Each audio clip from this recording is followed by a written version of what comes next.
Good morning.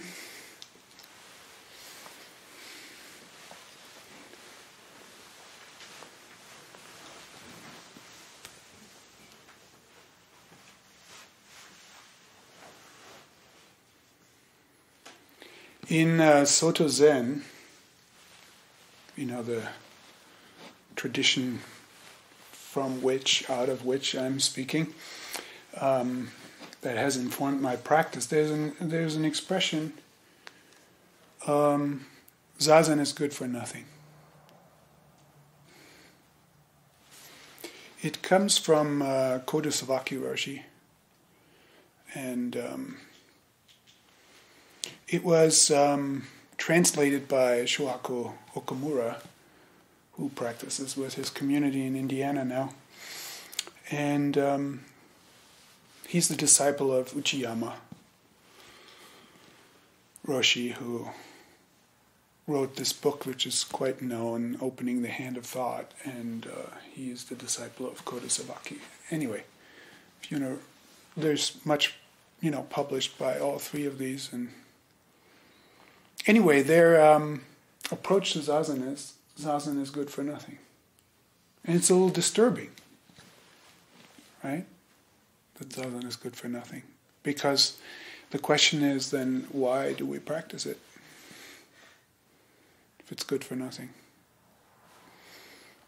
Also, notice that it's really different from, say, how the Rinzai school, the other big school, approaches practice in Zazen, because Zazen and other forms of Zen practice in the Rinzai school are specifically designed, are an instrument for attaining enlightenment. You practice in order to have a Kensho experience, to look into your own true nature. So Zazen is a means to an end. And this is, I think, what we expect from it. So this is a big provocation to say that Zazen is good for nothing. We might just hear it and, live past it, and it's like, oh, well, it's another one of these Zen phrases.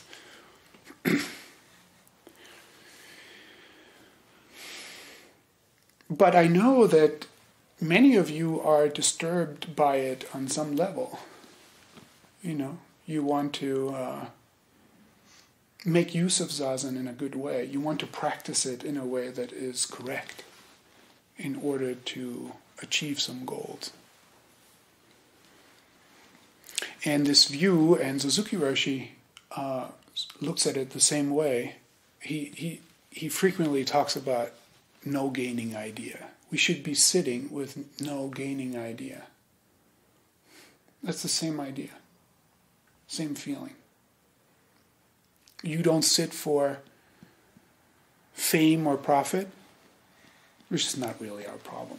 That's more like an internal Zen Buddhist problem, sitting for fame and profit. But we don't sit even with the gaining idea of achieving enlightenment.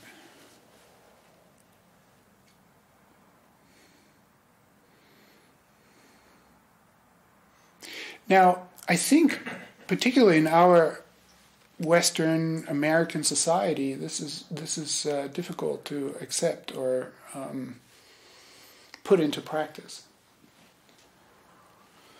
Because I think we live in a time and age and a form of culture in which we are trying to explicitly or implicitly, or we're just part of that kind of vibe in the culture of optimizing everything.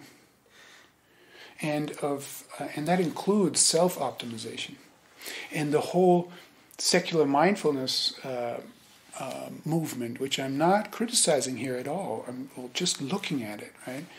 Because I think it's, in many ways, it's just wonderful that it exists. But,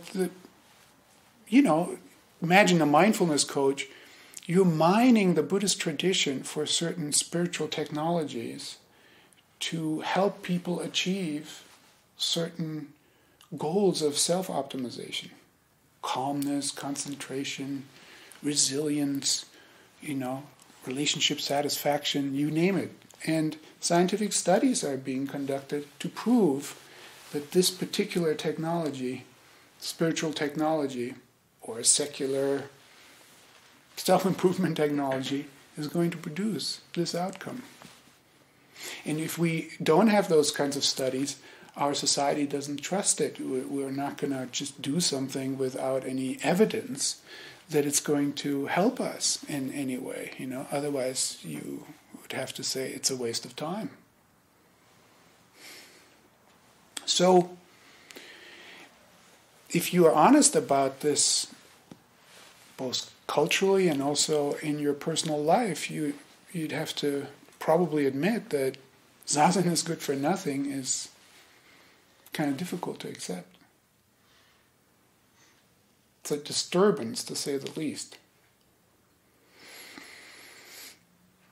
Now, just a quick anecdote.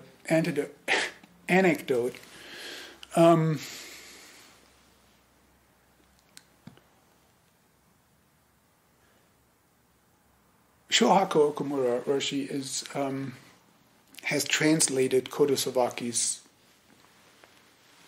Japanese phrase that I don't know how it sounds in Japanese, but he has translated it into good for nothing. And he tells the story that he had a summer job on a farm in Massachusetts picking blueberries. And there were students who were also picking blueberries, and they weren't so careful, and they were picking along with the blueberries, they were picking dogberries. And the farmer kept shouting, stop picking those good-for-nothing dogberries. And, Okumura Roshi heard the phrase, and he liked it, and it reminded him of how Kodo Sawaki spoke about Zazen, good for nothing.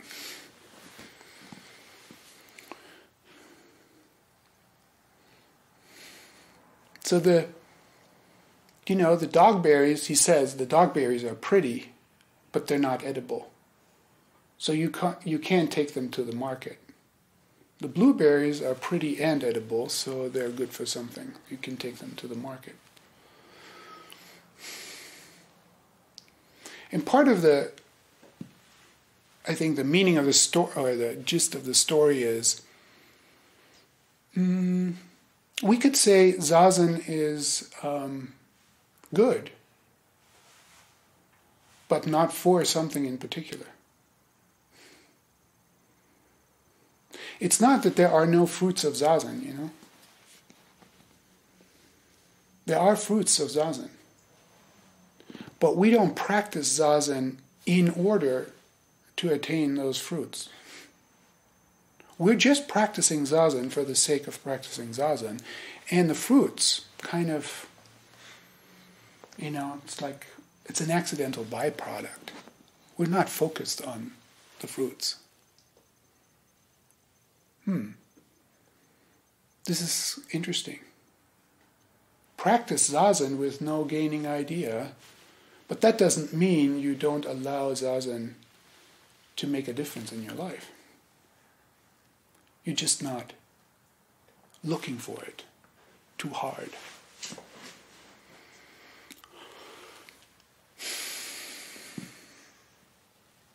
So take compassion as an example. Right? Like many people want to be more compassionate people. I want to be more compassionate. When you have an idea like that, it's a gaining idea. You want to be a more compassionate person. Implied in that is that you are not good enough the way you are. You're not compassionate enough. You should be more compassionate. Now in a spiritual realm, it seems like a good idea to wanting to be a compassionate person, but in the end, it's not. It's another desire for the world to be other than it is. That's the definition of suffering, to want the world to be other than it is. If you find that in yourself, that you want yourself to be other than you are actually perpetuating the structure of suffering. It doesn't matter how spiritual it looks. Maybe looking good on the outside that you want to be a compassionate person. I understand. But the meaning of this teaching, Zazen is good for nothing, actually points us to we're perpetuating a structure of suffering if we want to be a more compassionate person, or if we desire to be enlightened, because we're not good enough the way we are.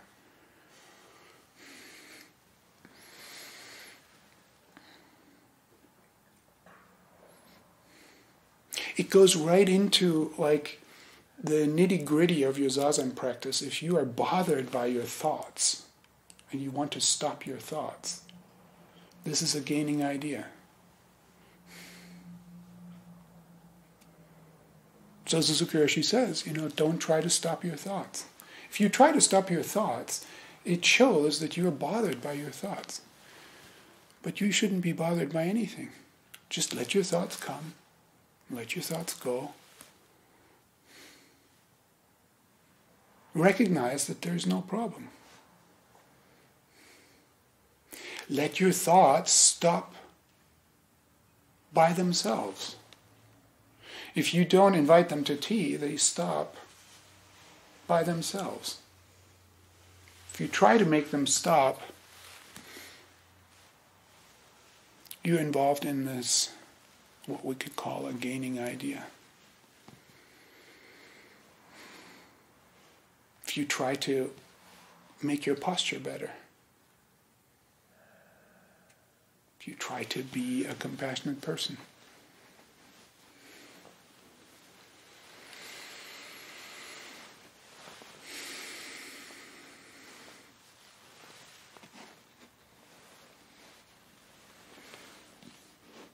the way I think about compassion, some of you have heard me talk about that before. My basic view is that we already are resonant bodies. You can't help but being a resonant body.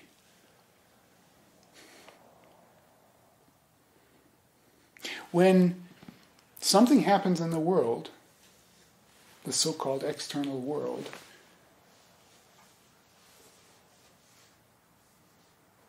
a sensation or a feeling arises in your body. This isn't something you can do anything about. That's just the way you exist.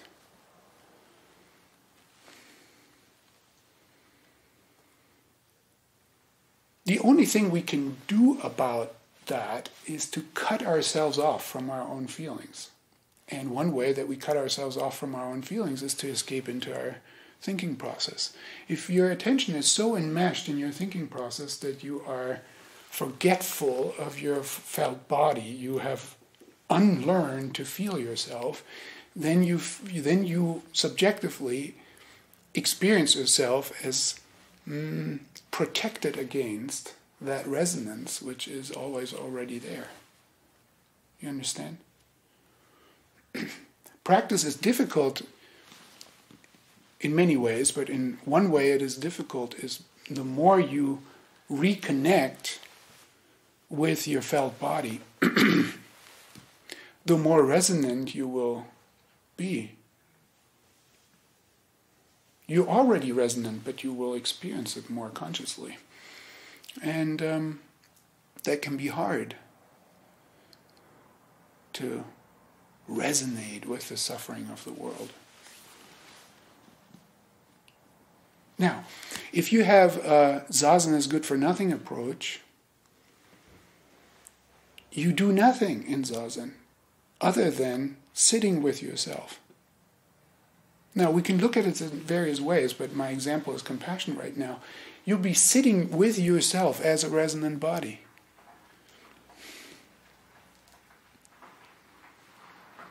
You'll be discovering in a more and more subtle way your capacity for resonance, which is the basis for compassion. So the expectation isn't to become a more compassionate person. The practice is to become more and more intimate with your capacity for resonance and discover that spontaneously out of that compassion arises. It's not something you need to direct yourself to become.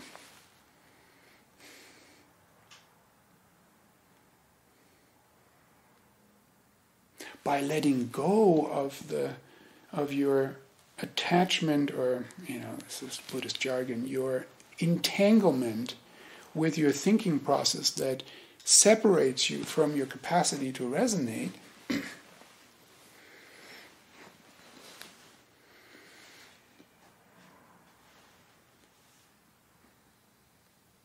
by letting go of that entanglement with the thinking process and letting attention flow into your felt body, you are becoming more intimate with your already existing capacity for resonance and compassion.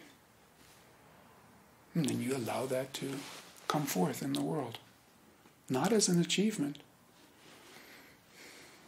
just as Suzuki Roshi would say, as an expression of your true nature. This resonant body is part of your true nature. You become more intimate with that, and it will come forth in its own time.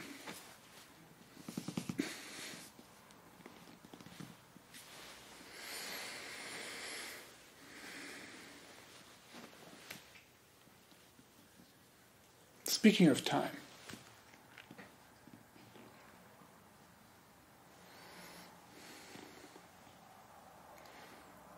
this approach of Zazen being good for nothing is good for nothing. It's actually a commentary on time. Let me explain. If you have a gaining idea, if you want something to be other than it is right now, you have a thought about the future. You may not notice it that way, but that is the case. I want to be a more compassionate person in the future. I want to achieve enlightenment. This is put into the future. There's a path of arduous practice that will lead to enlightenment in the future. There's a path of practice that will turn me into a Buddha. All right?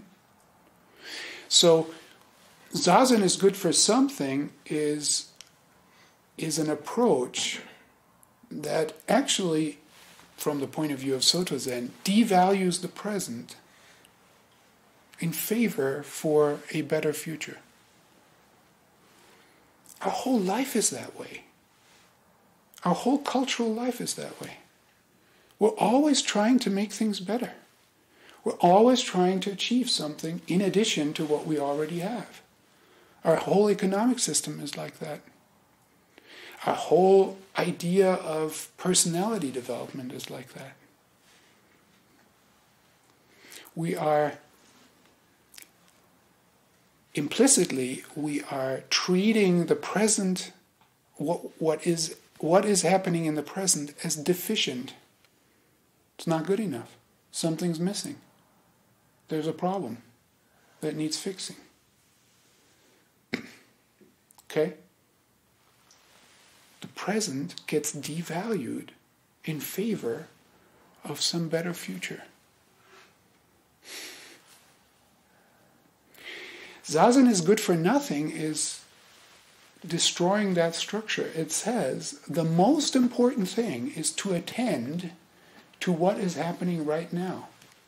Not with the goal, with the gaining idea of improving it, but just to fully recognize what is happening right now. What is the case? In your own experience, not in some sort of abstract scientific way. In your own experience, what is happening right now? So Zazen becomes noticing You're breathing. Noticing the sensations of your body. Noticing the sensorial phenomena that are appearing right now.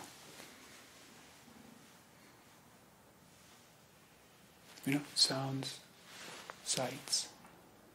In Zazen, when we sit with the eyes half closed, half open, we're not shutting out the sensory world. The way I say this usually is you allow your experiencing, it's an activity, you allow your experiencing to be exactly what it is at this time. This is the practice of just sitting.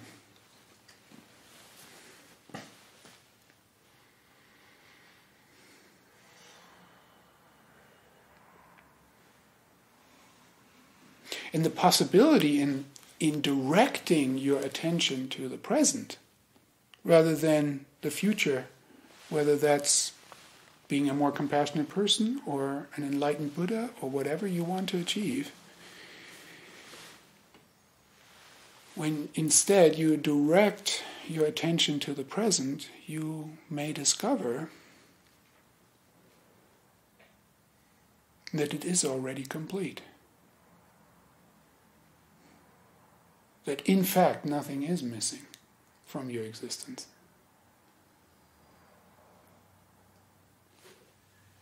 You're breathing.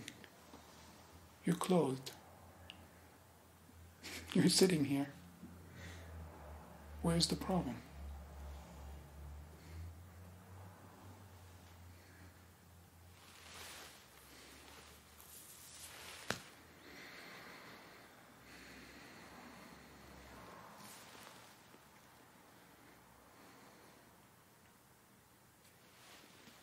What time is it? 10:10.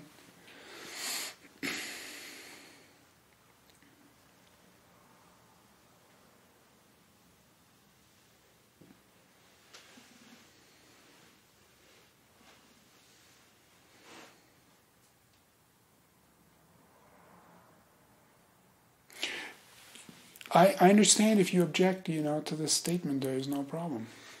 I understand. There are lots of problems in the world, and maybe in yourself.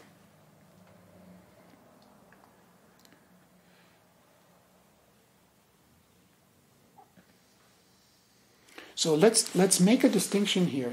Let's acknowledge that there are problems. Okay, fine. Right?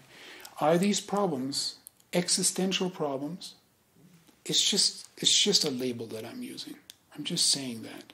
We could find a different label for that kind of problem. Is it an existential problem, or is it a practical problem?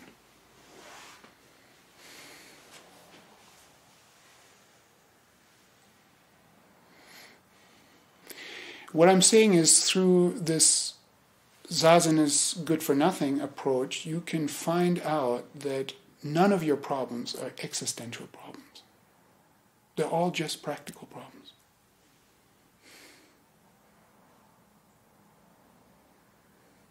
Even if you were ill, with a terminal disease, it's not really an existential problem. Yes, you might die, but we will all die. It's okay to die. Fundamentally, it's okay to die. You may not like it, but fundamentally, it's okay to die. All things are impermanent. Our own personal life is impermanent. The biosphere is impermanent. As much as I grieve with how the biosphere is suffering through human activity, it is impermanent. It has died before. There have been extinction events before. Look at this. I'm not making light of it, but there's a way that you can find yourself in the midst of all problems and not treat them as existential problems. And learn to just see them as practical problems that can be approached or not approached. Some problems are too big to be approached. Some problems are just the right size to be approached. This is a very pragmatic path.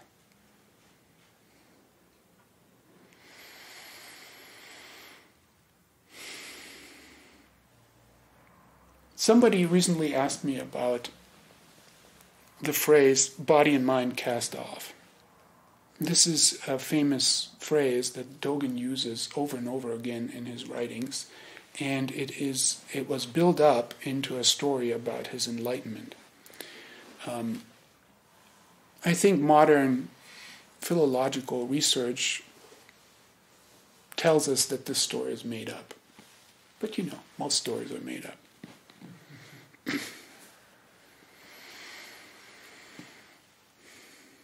The made-up story goes something like Dogen is sitting in the Zendo, and his teacher Rujing, walks through the Zendo, and he says to somebody else that Zazen is casting off body and mind.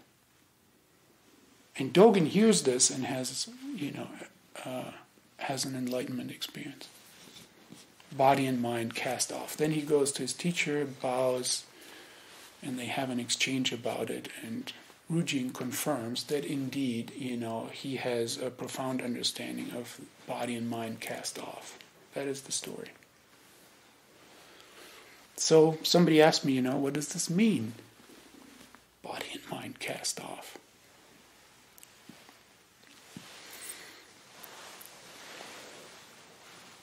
We want to know, because if Dogen had an enlightenment experience, even though he taught that Zazen is good for nothing, I'd like to know what this body and mind cast off business is about, because, how do I do it?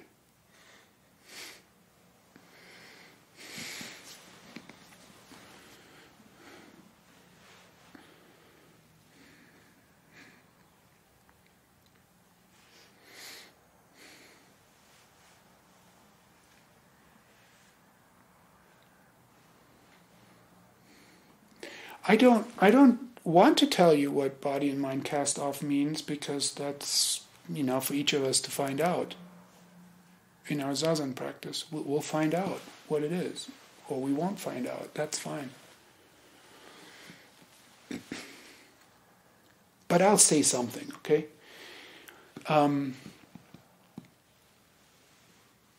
Something I notice about other people, but also about myself, is we human beings care about how we look.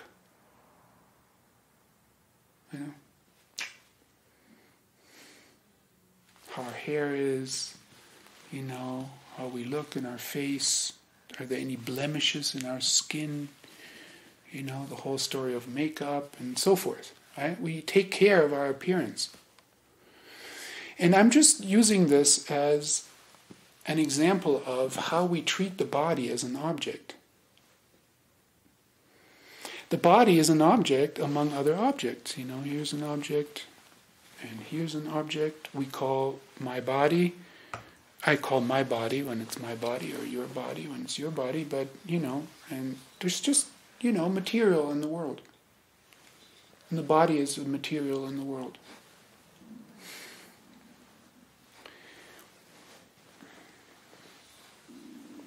By the way, I'm not presenting this as a full-blown interpretation of the body and mind cast off. I'm just picking out a certain aspect of what we can experience. In Zazen, when you bring attention to breath, body, and the sensorial phenomena, you can forget all about your body as an object. Do you agree? You can be just resting in the body as a felt space rather than in the body as an object of how it appears in the world. This is a This is not like, it's not like your body disappears, it's cast off, it just is gone as an object. It's more like the way your attention shifts is your involvement with what your body is and represents in the world is secondary to how you feel your body in this very moment as a breathing, feeling aliveness. Just to be this breathing, feeling aliveness is primary, more important than the way your body appears as an object in the world. If you, and look, I'm just giving one little example. If you are so concerned with your appearance in the world that you tie your value as a person, your self-worth, your sense of accomplishment, of like how you're seen by other people, if all of that is tied into how you appear in the world as this body object,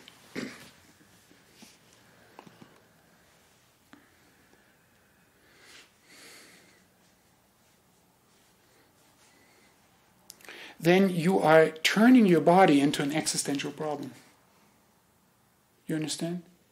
It's like, only if I'm like this can I feel good about myself. Now, this isn't just about physical appearance. This could be about anything. It's like, only if people see me and confirm me as a compassionate person can I feel good about myself. So you have an existential struggle around your body or your behavior.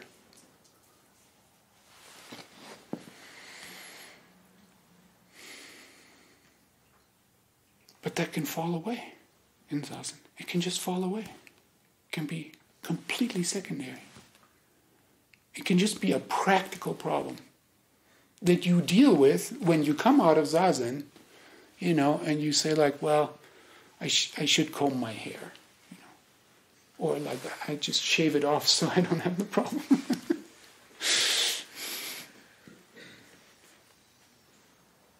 I should appear in an okay way for other people so that I don't get rejected.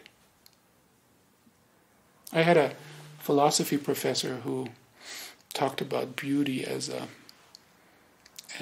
task. Beauty is a task that we take on basically for other people and to maintain, relationships. To a degree, but if it becomes an obsession, anyway, I'm not going into that.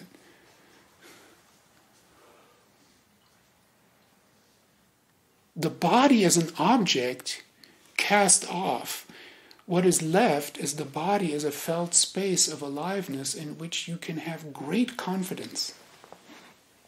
When we say that somebody feels comfortable in their own skin, I don't think a person like this feels good about everything that they do or are or something. They feel resolved and able to rest in the space of their own felt body and feel basically okay about themselves. All problems that arise are practical problems that are approached from that confidence. Oh, there's criticism, let me take that in and see, if I want to change something about my behavior, but it doesn't say anything about my self-worth. I'm not going to apologize for myself. I can apologize for my behavior, but not for myself. You understand? I'm just trying to illustrate the difference between what I call an existential problem and a practical problem. Apologizing for behavior is treating it as a practical problem. Apologizing for yourself, am I allowed to exist in this world? That's an existential problem.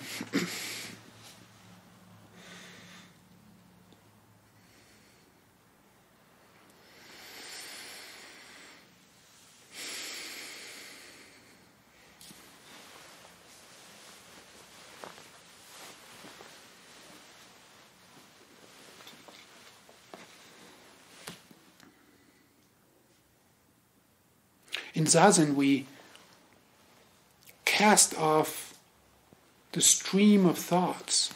The mind understood as a stream of thinking, of thoughts that compartmentalize the world in this and that, and good and bad, and what we like and what we don't like, and I'm here and you are over there. All those thoughts that reinforce distinctions are let go. And if they come, fine, but I'm not investing myself into them. So they are, in that sense, you can say, the mind in this configuration is cast off. What's left is just, a space of awareness that merges with the space of your felt body. This is what you really are. Your true nature.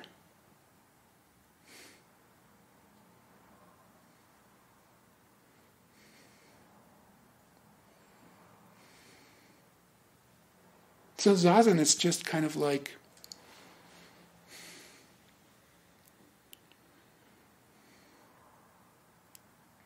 sitting with an awareness of your true nature. That's it. That's all. It's good for nothing.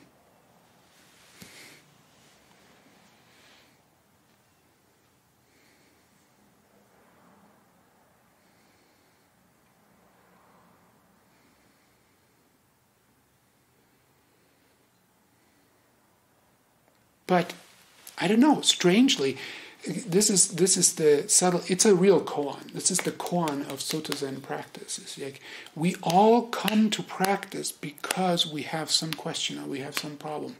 We want an answer to something. We have a problem that we want to improve, want to have a solution to. Everybody comes to practice in that way. And now you're confronted with, don't approach it this way. Just sit.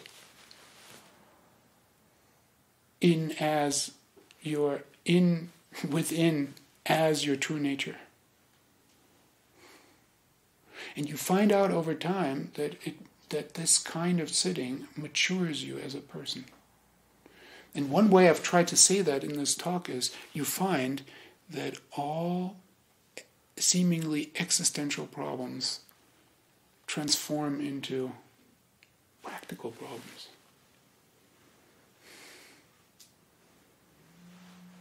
And the way Dogen speaks about this is, we do not sit to become a Buddha.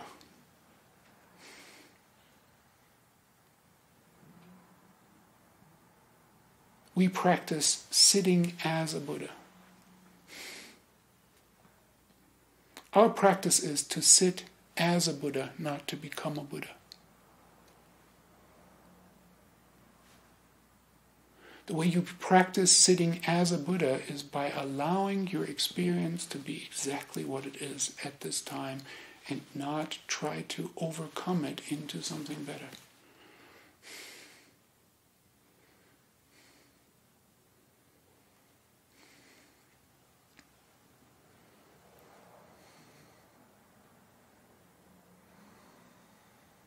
Thank you very much.